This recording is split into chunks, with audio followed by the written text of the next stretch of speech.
I've always thought if we could somehow just see the germs around us, everyone would be a lot more careful and we'd get sick way less. Unfortunately, that's still not possible, so I did the next best thing by running a day-long experiment in this 3rd grade classroom. I found this powder called glow germ, and just like real germs, when it's on your hands, you can't see it. But unlike real germs, if you turn a black light on, it becomes visible. But it transfers to things you've touched, so it provides a really good way to visualize exactly how germs spread. So before the kids arrived, as a control, I went around and noted any pre-existing spots in the room that fluoresced under the black light, and then it was go time. The kids, of course, had no idea what we were doing and that the teacher had been secretly infected with the glowing powder. So she randomly shook the hands of 3 kids, but didn't touch any of the rest. And so with that, they just went about their normal day.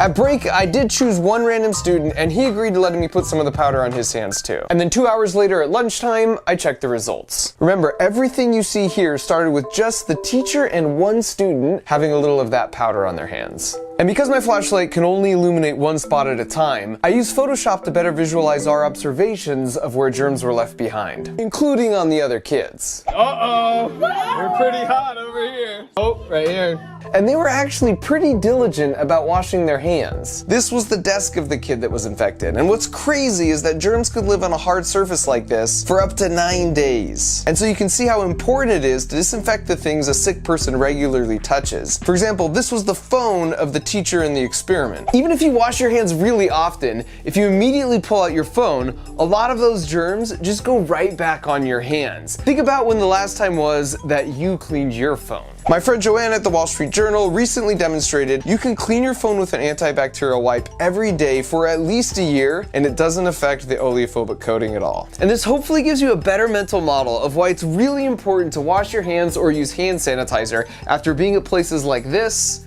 or this, or this, or this. Cleaning commonly touched surfaces is important because even if a virus is spread through airborne transmission, those tiny droplets don't stay in the air for long. Then they land on surfaces waiting to be touched by our hands. Which raises an important point. The ultimate defense against catching a virus is just don't touch your face. Your eyes, nose, and mouth are like the single weak spot on the Death Star when it comes to viruses. That's the only way they can get in to infect you.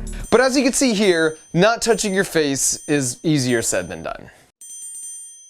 And before you think, yeah, well that's just kids for you, this was what the teacher's face looked like at the end of the day, and she said she tried extra hard to remember not to touch her face. I found this result fascinating, so I put the powder on my own hands for a few hours, and I resisted the urge to touch my face so many times that I fully expected I was going to have a perfectly clean face and the moral high ground. And then this is what I saw. What the heck? I genuinely have no idea when any of this came on. Until I reviewed the footage. Oh, well, there you go. On average, we touch our face 16 times an hour, which is why washing hands is so important. It's impossible to catch a virus directly through your hands. It's as futile as shooting the outer surface of the Death Star. The problem is we use our hands to help the virus out by constantly giving it a ride to our figurative Death Star exhaust ports. Because of this, I ran another experiment with some of the kids after lunch. First, I had them put some lotion on their hands that also glows under a black light. But then I told them I made a mistake and used the wrong lotion. Could you guys just go wash your hands real quick? And do a good washing, right? 1 second. Yeah, do the right washing, okay? I just tricked you guys again. Because what I really wanted to do is test how good you are at washing your hands. So guess what I'm gonna do now? Show me your hands. But before I show you how effective they actually were at washing their hands, here's what you should quickly know about viruses. They are super tiny, but also the most abundant biological entity on the planet. In fact, there's over 10 million viruses in any single drop of seawater. And a lot of types of viruses are beneficial to the planet's ecosystem, and only an insanely tiny percentage affect humans at all. And they're really simple. Viruses are basically a shell with some DNA inside, and they just want to spread and duplicate. That's their only goal. But they're so simple simple that they need a host to do that. So they reproduce by infecting their host cells and then trick them to become factories that just make more exact copies of the virus. When you get sick and then cough or sneeze or wipe your nose and then touch a surface, you're putting copies of this virus out to find other hosts and just repeat the process. And so here's what the kids' hands look like after washing their hands. Uh-oh, look at the backs. Let me see your fingernails. Oh, look at all those germs. Oh, your thumb.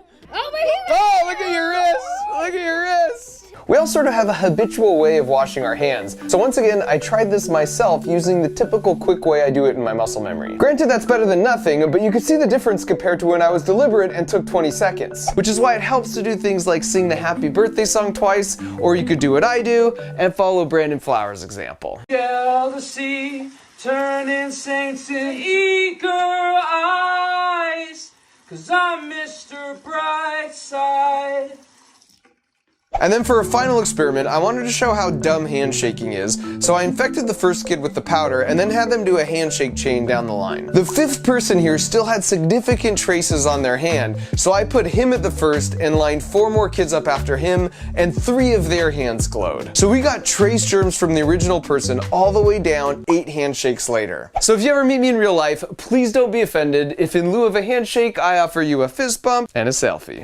In conclusion, what does this all mean with regards to the coronavirus COVID-19? You should be concerned and take this seriously, but regardless of what you see in the coming weeks, there's absolutely no need to panic. As I'm sure you've heard a bunch by now, our goal is to flatten the curve so that the reported cases stay just under the capacity of the healthcare system. And social distancing is the best knob that we can turn to affect that. The reason this helps should hopefully make more sense after watching this video, especially for those who have been doubting the science and feeling like this is an extreme reaction. And my take here is I'm a practical optimist. The upside is while this virus is bad, it could be way worse. And this gives us a chance as a global community to get some systems and methods in place to handle something potentially even more drastic in the future. Also, maybe it will lead to changing some social norms, like replacing handshakes with fist bumps, or when people are really sick, thinking it's okay to mingle about and go to work. Globally, the normal flu kills anywhere from 1/4 to 500,000 people a year, due in large part to people not practicing good germ hygiene. So if this experience makes people more socially aware of the right precautions to take when they get sick, that will save countless lives for years to come, long after this coronavirus is old news. And make no mistake, this is going to be rough for some more than others,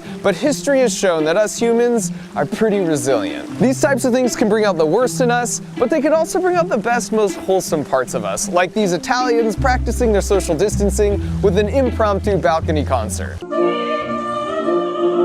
How we feel about the situation is largely dependent on just which part we choose to focus on. For me, that means being grateful to the heroes in our healthcare system, or the school lunch ladies still providing free lunch for kids who depend on them, or the scientists all over the world who are working tirelessly 7 days a week to create better testing methods and a vaccine. This is going to be a bumpy ride for us, but the economy will eventually bounce back, as it always does, and we'll be better off as a global community for having gone through this. Again, take this seriously, but there's absolutely no need to panic.